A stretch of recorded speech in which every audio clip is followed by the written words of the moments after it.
We are at the Cidade das Artes in Brazil for a special edition of AIPS Journalists on the Podium Rio 2016. As you could see, all the journalists are gathering here. More than 100 of them have covered more than 10 Olympic Games. So we are really proud to host this event and of course to speak with some important guests. So how do you feel presenting awards to the journalists?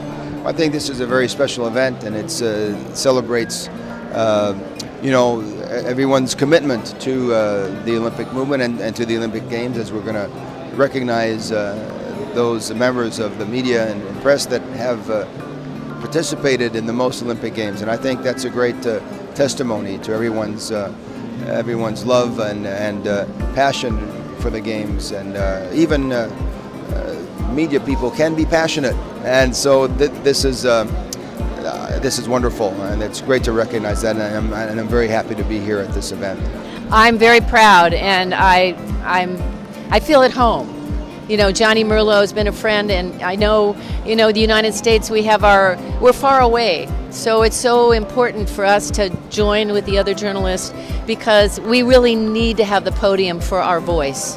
And it's harder for journalists now, but without journalists talking about the real issues in sport, we can't protect the games that we love so much. So it's an honor to be here today. I'm going to talk a little bit about the Special Olympics and how AIPS has really helped us spread the word about last year, especially with the Special Olympics in Los Angeles.